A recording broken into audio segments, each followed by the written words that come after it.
Dr. Jessica Miller adjusted her navy blue diplomatic uniform one final time before stepping onto the raised platform of the Galactic Star Council chamber. The massive amphitheater, designed to accommodate over 300 species of varying sizes and atmospheric requirements, seemed to swallow her diminutive human frame. But Jessica had learned long ago that physical presence meant little in galactic politics. Honorable representatives of the Star Council, she began, her voice carrying clearly through the chamber's translation field. Earth and her colonies once again petition for full membership within your esteemed body. The words tasted bitter. This was humanity's third attempt in as many years.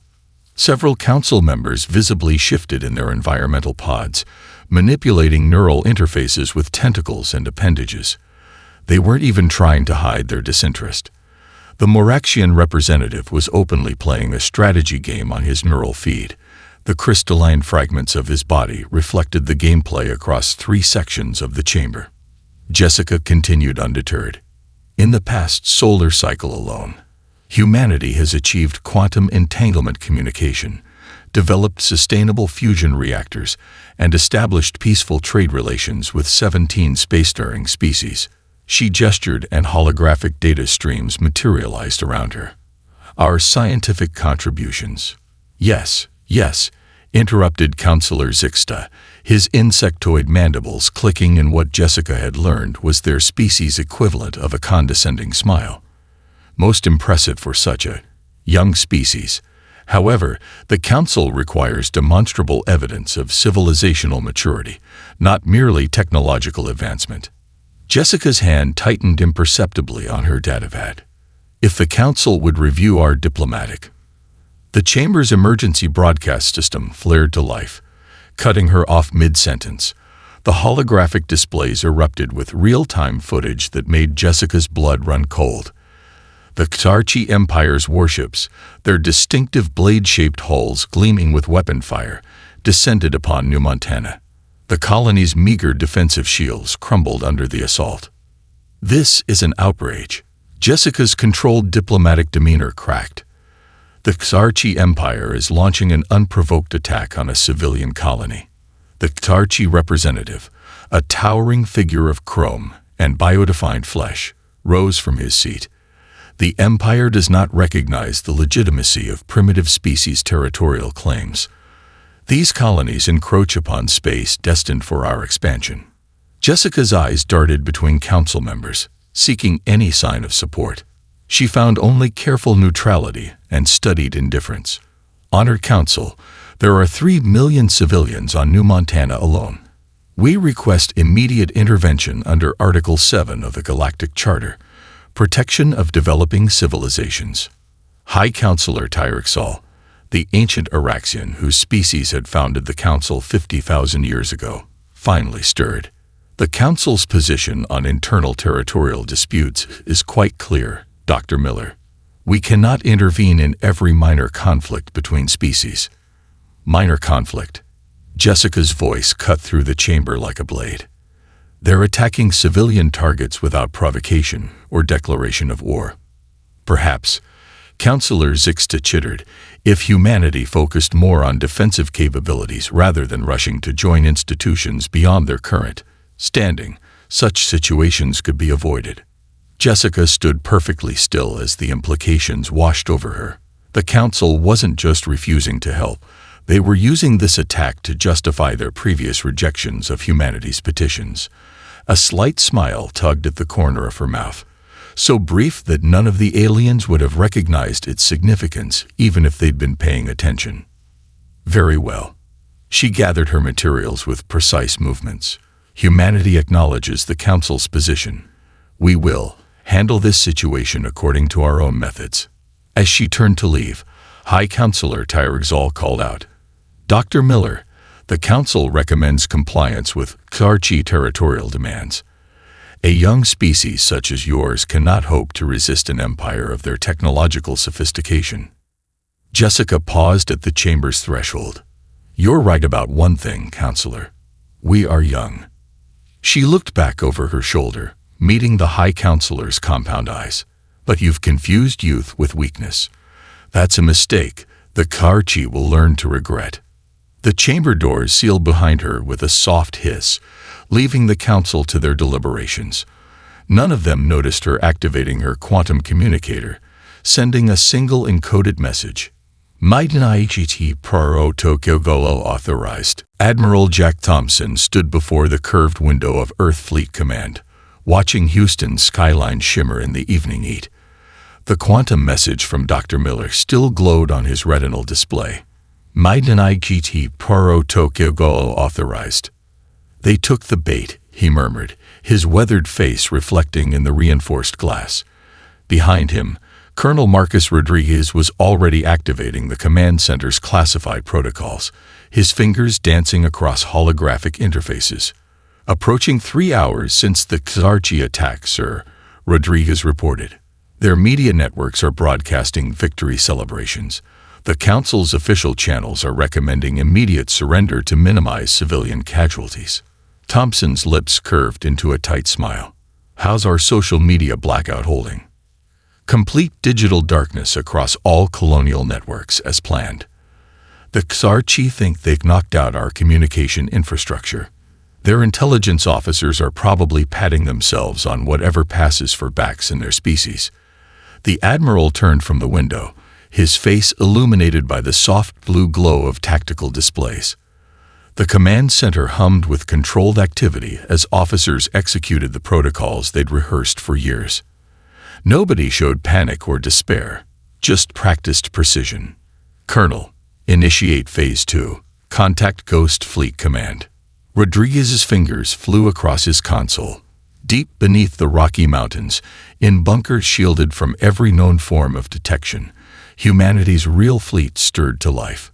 Not the outdated ships that patrolled their colonies, the ones they'd let the galaxy see, but the products of Project Ghost, vessels that incorporated every lesson humanity had learned from 15 centuries of warfare. Ghost Fleet acknowledges, sir. Captain Walker reports all vessels at ready status. Rodriguez paused, checking another display. Sir, the Karchi have just issued their formal terms of surrender. They're broadcasting it across all frequencies. Right on schedule. Thompson activated the command center's main display. A three-dimensional map of known space materialized, with Karchi territory highlighted in pulsing red. You know what they say about wolves, Colonel. Rodriguez looked up from his station. Sir, they're most dangerous when you can't hear them howl. Thompson's finger traced a path through the holographic stars. Initiate dispersal pattern Delta. Let's show them why humanity survived its own bloody history. Across the solar system, in hidden shipyards and classified facilities, vessels that had never appeared on any official registry began to move. Their hulls, incorporating metamaterials developed in secret, absorbed sensor scans like black holes swallowing light.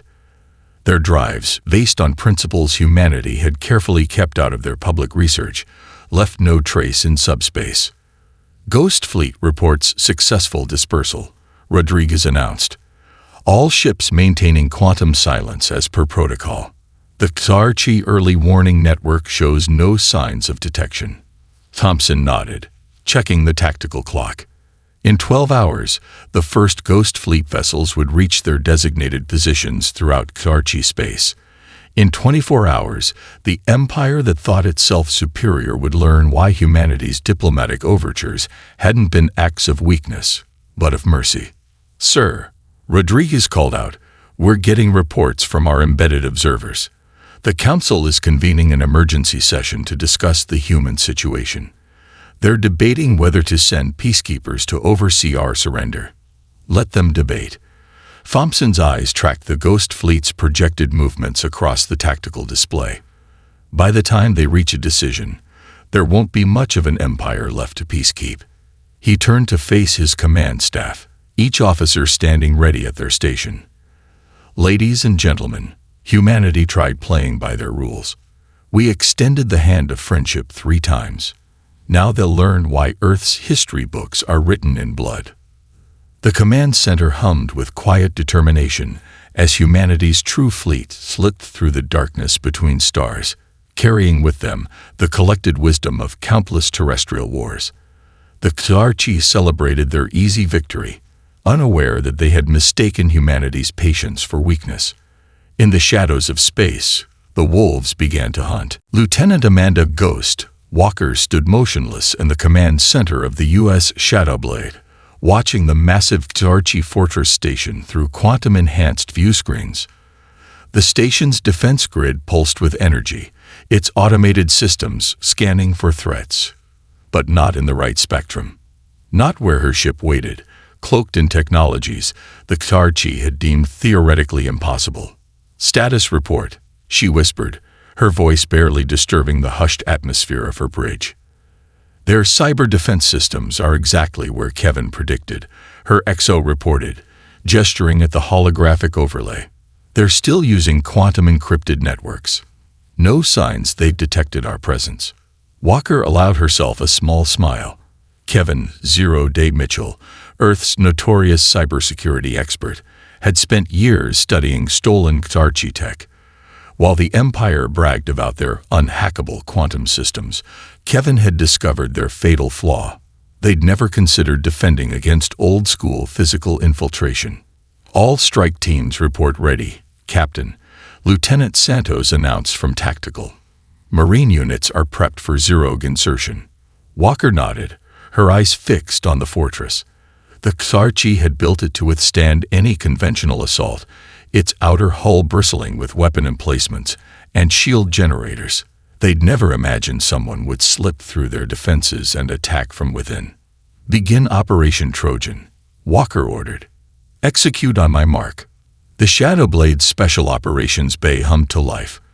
20 Marines in next-generation stealth suits stood ready, their armor incorporating the same metamaterials as the ship's hull. Each carried a specialized package, hybrid viral systems designed to bridge the gap between ancient computer viruses and quantum networks. "Strike teams, you have your targets," Walker addressed them through the command channel. "Remember, we're not just soldiers today. We're ghosts in their machine. Make it count." The countdown reached 0. Mark. Without a sound, the strike teams launched from the Shadowblade's bay, their suits' propulsion systems leaving no thermal or electromagnetic signature. They crossed the void between ship and station in perfect silence, their trajectory calculated to slip through gaps in the fortress's sensor coverage.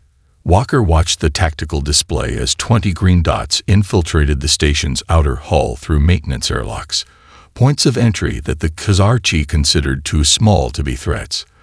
The Empire's overconfidence in their technology meant they'd never considered the possibility of human-sized borders.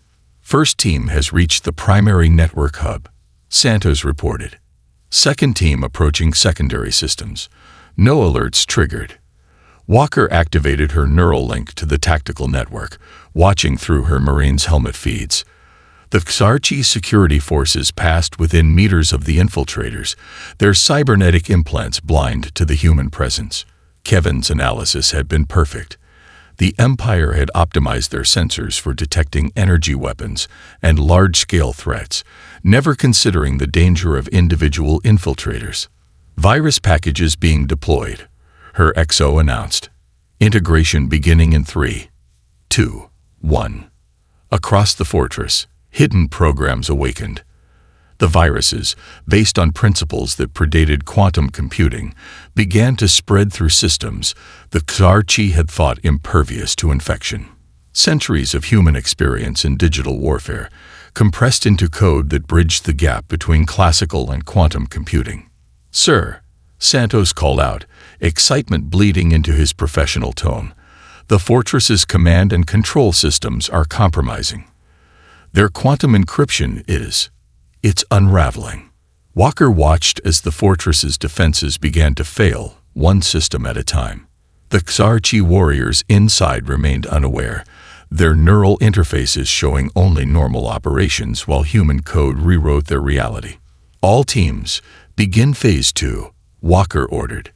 "Let's show them why humanity's history of warfare never relied solely on superior technology." The infiltrators moved through the station like wraiths, planting specialized charges at key structural points. Not to destroy. That would be too crude. These devices would transmit a message to every HFY neural network in range. Humans weren't the primitive species they'd assumed. As Walker observed her teams completing their mission, she allowed herself a moment of satisfaction. The HFY would wake tomorrow to find their greatest fortress had been compromised without firing a shot. A lesson in warfare from a species they dismissed as barbarians. The hunters were about to discover what it meant to be prey. The Galactic Star Council chamber erupted into chaos as the HFY ambassador, Tarthal, stormed onto the speaking platform. His chrome-enhanced body trembled with barely contained rage, neural implants pulsing an angry red beneath his translucent skin. "These humans," he roared, mandibles clicking furiously. "These primitives are employing terrorist tactics against our noble empire.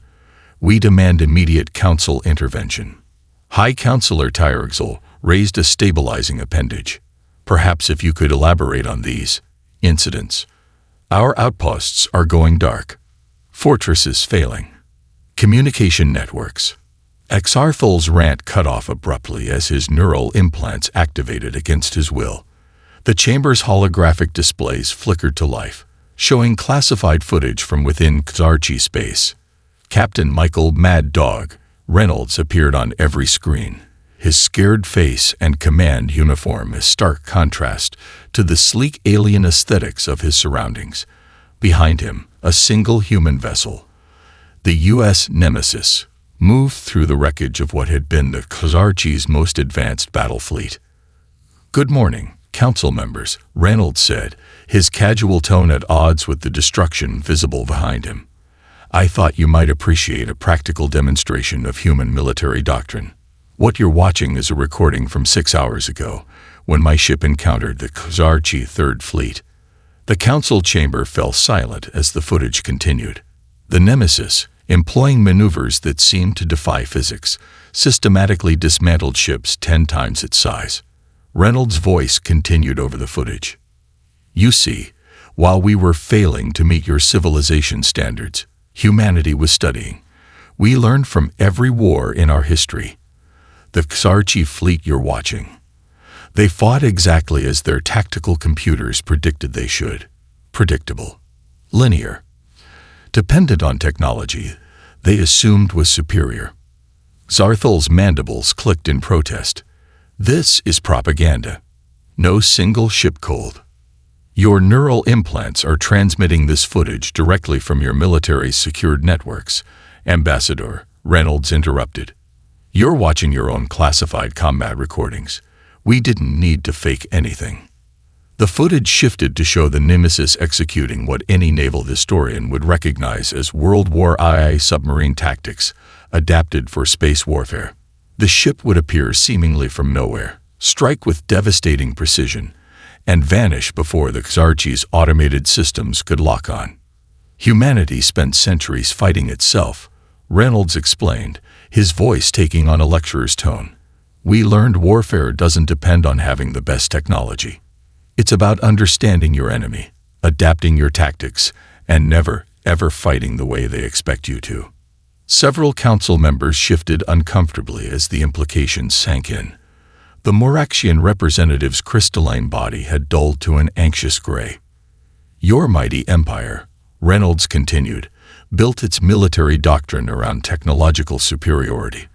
But you never considered that a primitive species might understand warfare on a deeper level. Every tactic we're using against you was developed centuries ago, during what we call the Cold War. We just adapted them for space." The footage showed the final moments of the battle. The Nemesis, its hull scared but intact, moved through the debris field of what had been the pride of the HFY fleet. "This recording will end in 30 seconds, Reynolds said. "When it does, Ambassador Carthal's neural implants will restore to normal function. He'll remember everything he's seen, but won't be able to access the footage again. Consider this a courtesy briefing." The captain's scared face filled the screens one final time. "Oh, and if any other empires are considering joining this conflict." His smile didn't reach his eyes. "Remember, you're not seeing our best ships. The nemesis is what we let you know about." The displays went dark. Kavzarthol collapsed into his chair, his chrome-enhanced body shaking. The council chamber remained silent for several long moments before High Counselor Tyrexol spoke.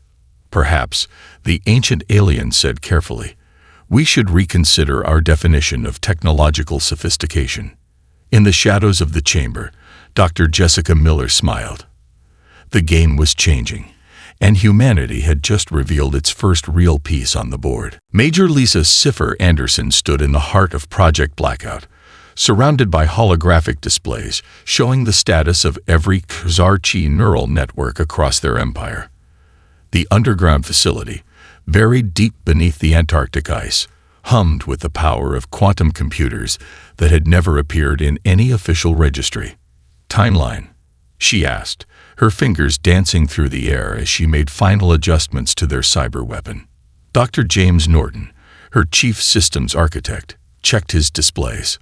Their entire leadership cast is logged into their neural network for their victory celebration. 98% connection rate. Better than we hoped for. Lisa nodded, her expression grim.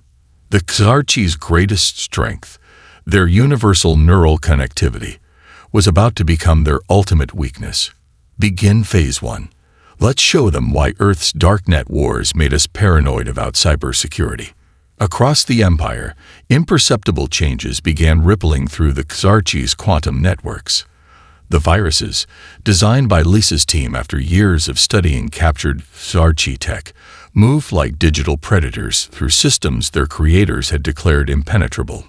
"Sir," one of her analysts called out, "we're detecting the first cognitive anomalies in their command structure." The virus is successfully bridging the biodigital gap. On the main display, red dots began appearing across the Khazar-Chi neural landscape. Each dot represented a military or political leader whose cybernetic implants were now compromised. The Empire had augmented their minds to achieve superior processing power, never imagining that these augmentations could become a gateway for attack. "Their firewall systems are adapting," Norton reported, tension in his voice. "They're detecting the intrusion." Lisa allowed herself a small smile. Initiate Phase 2. The true nature of humanity's cyber assault revealed itself. The initial virus wasn't the weapon. It was the carrier for something far more insidious. As the Khazar-Chi's defensive systems focused on the obvious threat, secondary routines began infiltrating their neural backup systems. Neural maze deployment in 3, 2, 1. Across Khazar-Chi space, their leadership began to fall silent. Not dead, Lisa had argued strongly against lethal force, but trapped in an artificial consciousness loop. Their own neural implants kept them in a perpetual dream state, experiencing the same moment of realization over and over, the moment they understood how completely they had underestimated humanity.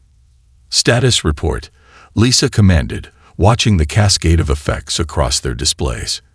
87% of military command structure neutralized, her tactical officer responded. Civilian leadership at 92% containment. Their automated defense systems are starting to fail without neural oversight. Norton's hands flew across his interface.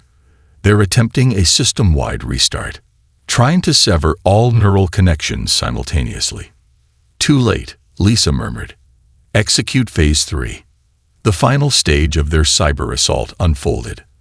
As the Khazar-Chi systems initiated their emergency shutdown, they triggered humanity's dormant protocols. Every attempt to restart their neural networks only strengthened the maze's hold. "Major," Norton called out, his voice filled with grim satisfaction, "the last command nodes are going dark. The entire Khazar-Chi leadership structure is now in cognitive containment." Lisa watched the Empire's neural network map fade to black. Centuries of human experience in electronic warfare, from the first computer viruses to the darknet wars of the 2030s, had culminated in this moment. The Khazar-Chi had built their empire on the assumption that their quantum neural networks were invulnerable. They never considered that a primitive species might think to attack the wetware instead of the hardware. "Send word to Admiral Thompson," she ordered. Operation Digital Apocalypse is complete. The Ktarchi Empire is effectively leaderless. As her team began their victory protocols, Lisa thought about the empire that had dismissed humanity as barbaric. They had assumed technological sophistication meant civilization, never understanding that humanity's greatest weapon wasn't their technology. It was their memory of every hard lesson learned throughout their violent history. The empire would wake to find itself paralyzed, its leaders trapped in digital prisons of humanity's making. Sometimes, Lisa reflected, the most primitive solution was the most elegant. If you can't beat their technology, turn it against them. The Houston Strategic Command Center gleamed with holographic displays as General James Iron Hand Cooper prepared for humanity's most important presentation. The Star Council representatives had arrived under heavy guard, their environmental suits humming as they adjusted to Earth's atmosphere. They hadn't wanted to come, but with the Ktarchi Empire effectively comatose, they had little choice. "Welcome to Earth," Cooper said, his cybernetic right arm, a reminder of humanity's own wars, glinting under the lights. "I trust your journey through our primitive defense grid was enlightening." High Counselor Tyrexel's compound eyes shifted nervously. Several council ships had attempted to bypass the designated approach corridor, only to discover that human stealth technology now protected their entire solar system. None of the vessels had been harmed, but their engines had mysteriously failed until they returned to the approved route.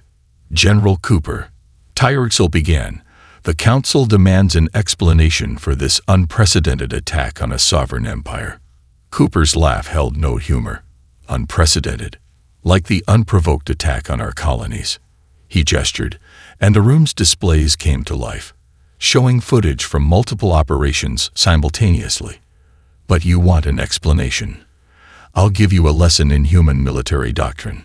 The first display showed Ghost Fleet operations. Humanity spent centuries fighting itself before reaching the stars. We learned that superior technology doesn't guarantee victory. The Ktarchi's mistake wasn't attacking us, it was assuming we'd fight conventionally. "But the level of coordination," another council member interrupted. "The technological sophistication.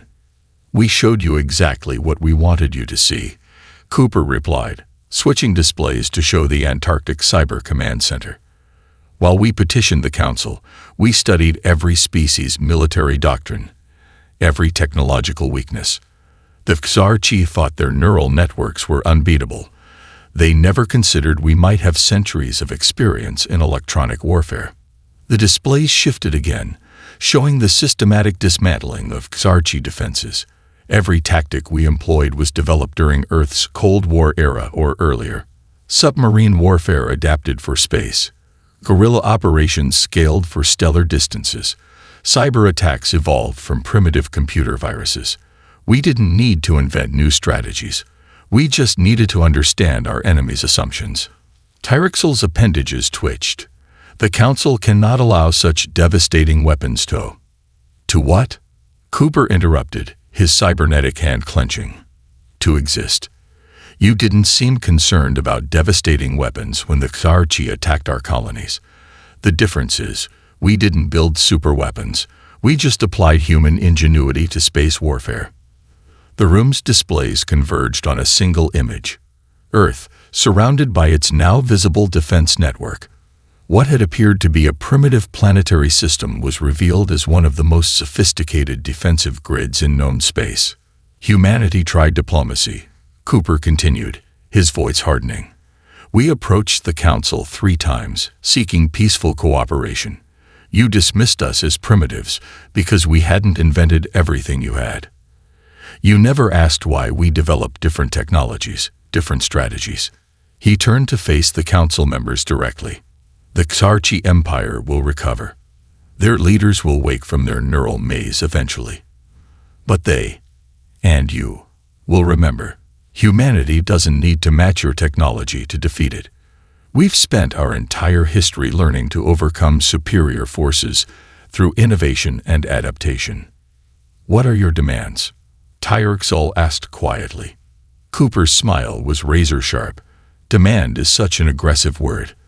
Let's call it a proposal for mutual understanding. Humanity doesn't want war. We've had enough of that in our history. What we want is respect.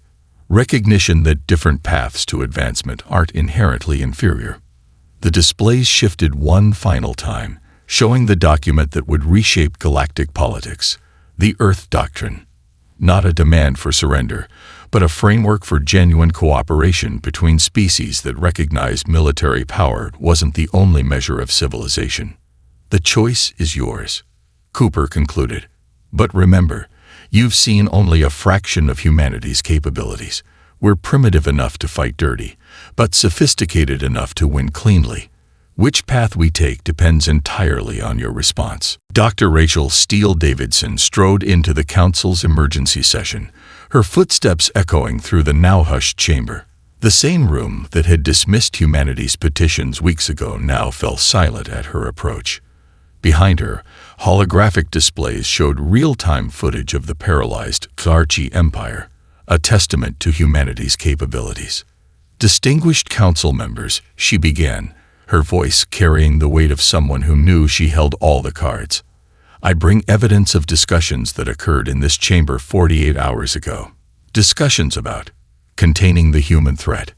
The chamber erupted in whispers. Several representatives' biosigns spiked on the environmental monitors. That was a closed session. Councillor Zixta protested, mandibles clicking rapidly. No recordings were permitted. Rachel's smile was diplomatic ice. You're assuming we needed to record it. With a gesture, she activated her neural interface. The chamber's displays shifted, showing detailed transcripts of secret conversations between council species planning joint military action against Earth. Humanity's intelligence capabilities extend far beyond what you deemed possible for a primitive species, she continued. While you plotted, we listened. While you planned, we prepared. The High Councilor's normally impassive features showed the first signs of genuine alarm. Dr. Davidson, surely we can discuss. Discuss. Rachel's laugh held no humor. Like you discussed the Xarchi attack on our colonies, or perhaps like you're discussing the deployment of your combined fleets to contain us. She gestured again, and new tactical displays appeared, showing the positions of various species warships moving toward human space. Those fleet movements are classified at the highest. Another council member began. Nothing is beyond our reach now, Rachel interrupted. You thought humanity's response to the Xarchi was our full capability. That was a demonstration, using decades-old tactics. Would you like to see what we've developed specifically for modern warfare? The displays shifted again, showing shadow fleets positioned near every council member's homeworld. Ships that hadn't existed in any registry, utilizing technologies the council had deemed theoretical. We didn't come here to threaten. Rachel's voice softened marginally. Though I note the irony that you accept our right to speak only after we've demonstrated our strength. No, we came to offer a choice. She produced a quantum data crystal, placing it on the central podium. It projected the specifications for a new type of council, one where technological advancement wasn't the sole measure of civilization. Humanity proposes reform, not revenge. A council where wisdom and innovation are valued equally, where different paths to advancement are recognized, not dismissed, where the experience of war teaches the value of peace. The chamber remained silent as implications sank in. Rachel continued, her voice carrying to every corner. You have two options. Continue your current path.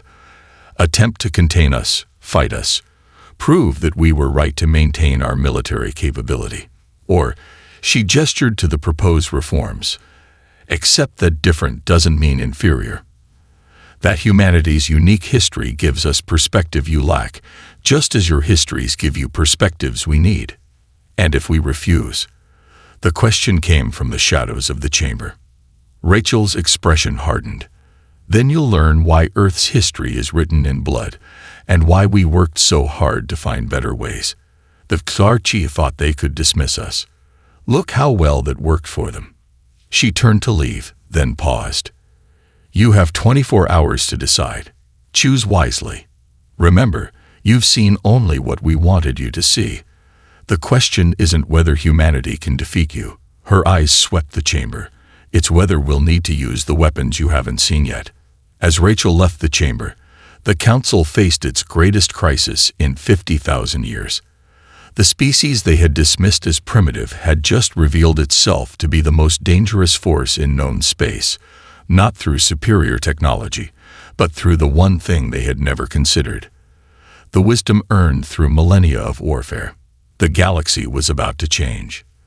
The only question was how much blood it would cost. Lieutenant Colonel Thomas Kingmaker Bryant watched from the observation deck as the first joint human-alien military exercise commenced in the neutral zone. 6 months had passed since the Council's reformation, and the galaxy was still adjusting to its new reality. "Remarkable," commented Ambassador Zixta, the same council member who had once dismissed humanity as primitive. "Your vessels are intentionally using outdated drives to match our maneuverability limitations. The strongest warrior isn't the one with the best weapons," Thomas replied, quoting ancient Earth wisdom. "It's the one who best understands both their own capabilities and their opponents." Below them, human ships demonstrated Cold War submarine tactics, while Moraxian crystalline vessels practiced their traditional solar wind formations, each species learning from the other, adapting centuries of unique military doctrine into something greater than the sum of its parts. "We never understood," Zixta admitted, mandibles moving in contemplation. "We saw your periodic wars as signs of barbarism. We never realized each conflict taught you something new about warfare and peace." Thomas nodded as a ghost fleet vessel decloaked alongside a Xarchi diplomatic ship. The Empire's leadership had awakened from their neural maze to find the galaxy transformed. Their choice had been simple: adapt or become irrelevant. "Humanity's greatest strength," Thomas explained, "was never our technology. It was our memory. Every war taught us to fight differently. Every peace taught us to think differently. We developed stealth technology because we learned the strongest position is the one your opponent doesn't know exists." The observation deck's displays showed similar scenes across Council space: human military advisors teaching guerrilla tactics to species that had relied solely on overwhelming force, alien technologists helping humanity refine their innovations. The Earth doctrine had transformed competition into cooperation. "The Council archives have been updated," Zixta said. "Your Dr. Miller's original petitions are now used to teach diplomatic initiates about the danger of technological bias." Thomas smiled as he watched a joint tactical exercise begin. Human special forces were teaching Xarchi warriors about asymmetric warfare, while Xarchi engineers helped refine human quantum communications. "We never wanted to prove our superiority," he said. "We wanted to prove that different paths to advancement could be equally valid." The deck's quantum comm crackled. "Ghost Fleet Command to observation. Exercise Phase 2 commencing." Below them, the combined fleet began a complex maneuver that would have been impossible 6 months ago. Species that had once dismissed each other were learning to leverage their unique strengths. "Some still fear you," Zixta admitted. "They say we've only seen a fraction of humanity's true capabilities." Thomas turned to face the alien diplomat. "They're right, but they're asking the wrong question.